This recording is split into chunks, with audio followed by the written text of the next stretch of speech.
Welcome to the podcast, Let the Prophet Speak. This is Isaiah 40b, and this is Saul Weinreb, the host to your podcast.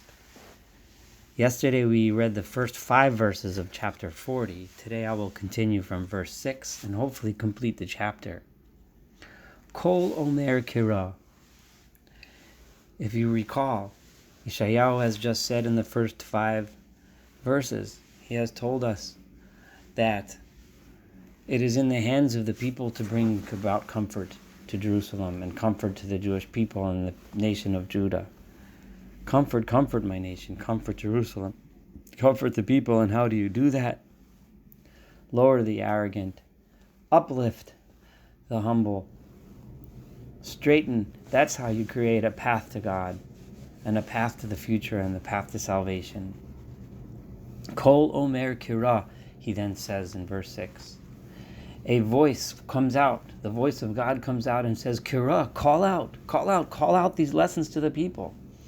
V'amar, and then he says, there's various interpretations, but I'm going to translate he as being the people that are skeptical will then say, Ma ekra, what should I call out? Why should I call out? And I'm going to interpret the rest of this chapter as being a response to the skeptics, to the ones that say Ma ekra. What does the skeptic say? Let's complete his words. Kol habasor chatzir. All of flesh, all of humankind is no better than just grass. B'chol chasto kitzitz hasadeh.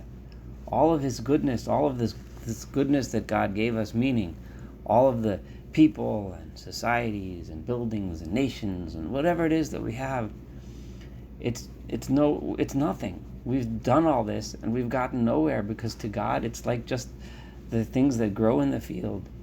And what happens to all of those things when God is angry? Yavesh chatzir novel tzitz. The grass dries up and withers. The flowers and the trees and the blooms just wither away. Ki ruach Adonai nashva bo. The Spirit of God has blown upon it. Achein chatzir ha'am. Man is nothing, people are nothing, the nations are nothing but grass before God, and all he has to do is do his thing and destroys it all. Why should I bother, the skeptics ask? Why should I bother making a better society when it's all going to get destroyed anyway?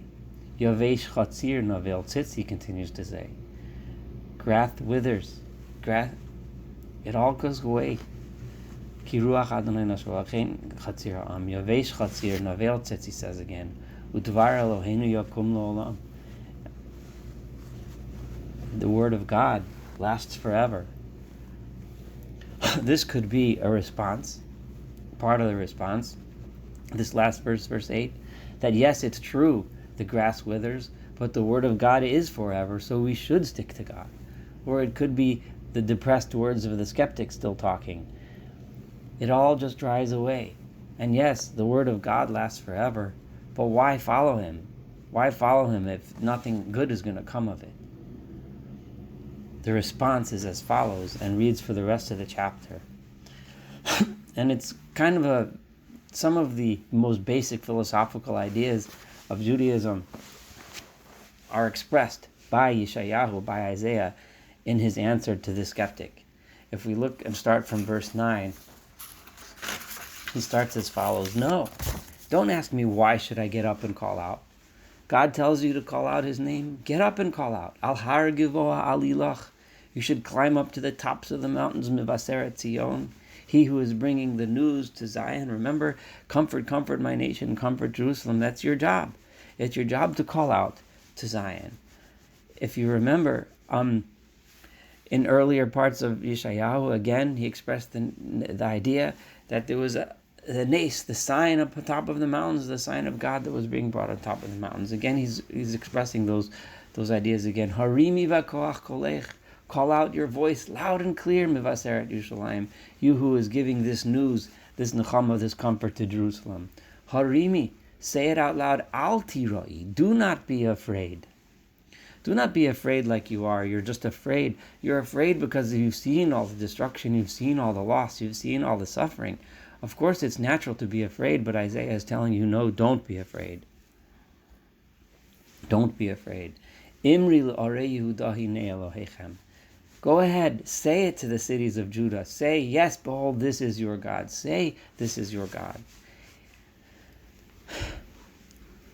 But remember, the skeptic had some really good questions. And Isaiah continues, yes, behold, it's true that God will come in strength. There will be punishment. And his right arm, which usually connotes strength and unfortunately punishment. However, the reward also comes with God. And the things that he does come in front of him. God leads his sheep, his flock, like a shepherd.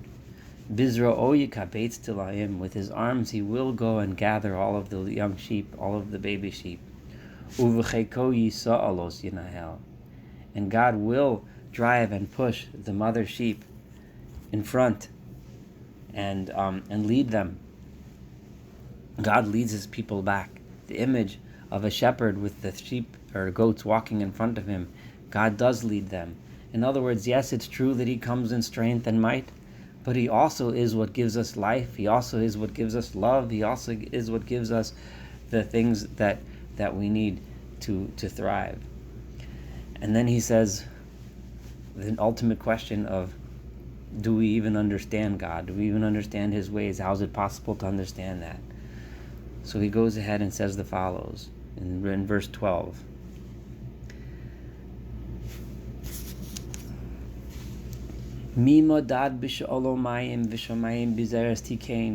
Who is it? Who is the creator? Who's the one that measured out all the water in the world and set up the entire heaven with his hand? And he measured out all of the dirt and decided how much dirt there should be in this world. The one who weighed the mountains with a scale and decided which mountain goes where and who's tall and who's not, and used a scale to measure the heights and the hills. Who can possibly know the Spirit of God? Who can possibly know the wisdom of the one who created all of this? What man could possibly know this? In other words, we have no way of possibly comprehending the greatness of a creator of all of what we see. How is it possible for us to imagine that we understand his ways, and why sometimes there is strength, and why sometimes we find punishment, and sometimes we find support, and what we perceive as his love? Who did God ask advice from that we should go and understand him? God didn't ask advice. He's not someone that operates in ways that we can possibly understand. Who taught God how to mete out justice? God never asked anyone. He is the ultimate source of justice. Who's the one that taught God knowledge? And taught God how to understand? No one. No one. God is above all of that. To God, the nations are like nothing. Mighty nations are like a drop in the bucket. They're like dust sitting on a scale or a balance. He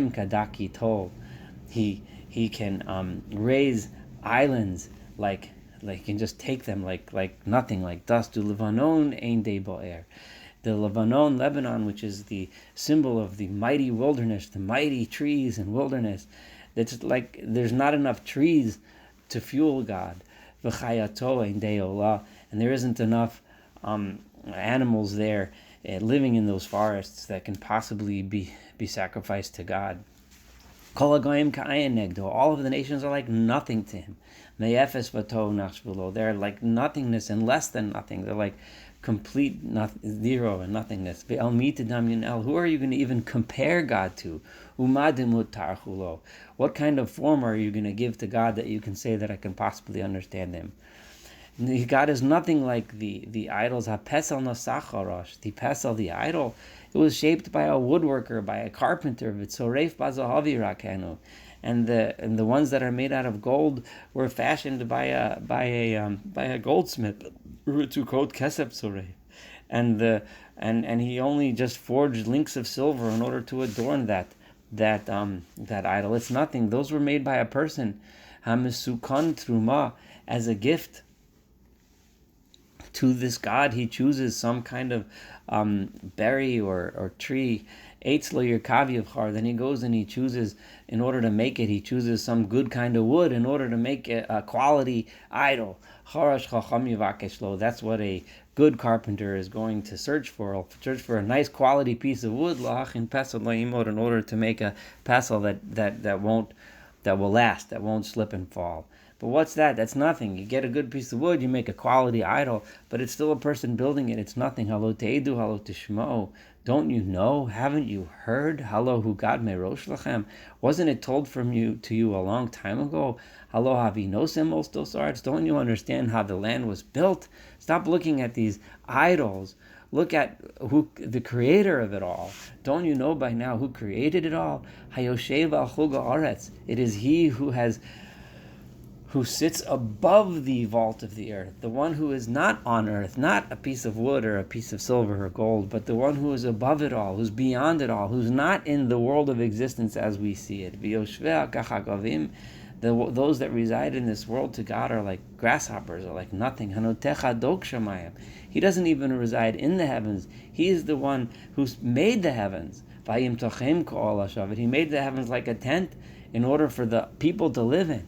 But he himself is not in the heaven. He himself is beyond the heaven. He makes those that think they're great, he makes them into nothing. Shoftei eretz katou asa. Those that think they rule the land, they are like zero. They're like complete, absolute nothing. Tohu is translated in English as nothing, but in Hebrew it's a much more powerful word than nothing. I don't know if there is a word in English that reflects that, but anyway, af bal nitohu, af bal zero. The people have hardly done anything. They the people that are the Rosnim, those people that think they're so great, they barely even start to plant, barely even start to lay seeds. Af bal shoresh baretz kizam. They barely even took root in the earth. In other words, they're so short in their time on this world. When God can blow upon them, usa'ara, and they will just dry out, usa'ara kakashti sa'im, and they get blown off like straw. Like, yes, people are like that, like the grass of the land, like it was referred to before. The strength of God is something beyond what we can possibly understand.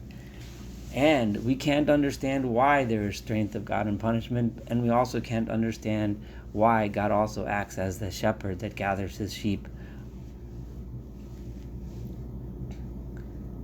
What does God say? You cannot compare me to anything. These are some of the basics of philosophy that is to be found in the words of Yeshayahu here. Some of the basics of monotheism, some of the basics of the ideas that the Rambam Maimonides has taught us. You cannot understand me by trying to compare me to things that exist in this world. That's what Kadosh, that's what God said. Lift up your eyes and look up, and see who created all of this world around you. The one who can go out and count by each numbers all of the hosts, all of the stars and planets and constellations and galaxies of the sky. God knows each and every one. He calls each one a separate name. Meirov onim ve'amiskoach. And from all of his greatness and all of his mighty, mighty strength, and this is crucial, ish lo nedar. This is also a very basic idea of Jewish philosophy, ish lo nedar. This great, great, mighty God doesn't forget even one man. Nothing is hidden from him. In all of his might, each and every person is important. Knowledge of each and every person and his and her life and the meaning of his and her purpose is important to God. This is something we cannot understand, and therefore, but we do need to know it. And once we get this lesson that God knows and understands the heart in each and every person, Yeshayahu concludes the chapter saying, Lama Tomar Yaakov, why should the people of Jacob, the people of Israel, Utaber Yisrael, say the following, Nistera darki me Adonai, that God does not know my way, that God doesn't know, God doesn't care, He just blows me away like nothing, Umei Elohai mishpatai avor, and that my cause, my justice is something that He does not care about, that He ignores me. Halo yadata, Don't you know, Imlo Shamata? Haven't you heard, Elohei Olam, the God of this world, Adonai Borei Kitzos Haaretz, the one who has created the entire world, Lo Yi'af. He does not tire. It's not like he's exhausted from thinking about the big things, that he doesn't have time or energy to look at the little things. Ein Cheker L'Tfuna. So his understanding, there is no end or limit to his understanding. God can and does understand and know what is going on with each and every one of us in our own hearts, because there are no boundaries to his knowledge and his understanding. It's not like he can only learn or know up to X, but not up to Y. He can get it all. Nosein layoev koach. Yes, it's true that he does. There is might, there is suffering, there is punishment, but he is also the one that gives the weary strength, the strength that we have to make it through. And he gives a lot of strength to the one who is exhausted. It's true that so many young men can work and get exhausted, and they can trip and fall because of their exhaustion. However, if they had faith and they understood this, the Kovei Adonai, those that do hope for God, Yachalifu Koach, they will get extra strength. Ya'alu Ever Kanisharim, they will be able to raise their limbs like eagles. Yarutzu v'lo yaga'u, they will not be exhausted, but they will run forward. Yelchu, they will keep on going. No matter what, they will keep on going. V'lo yi'afu, they will not get tired and exhausted because of suffering, because they will know that God is with them. God is their shepherd. God is with them. God knows their suffering and understands it, even though we don't understand it, and even though we will never be able, we will never be able to understand God's understanding. This concludes Isaiah chapter 40. Thank you so much for listening. Looking forward to studying chapter 41 together.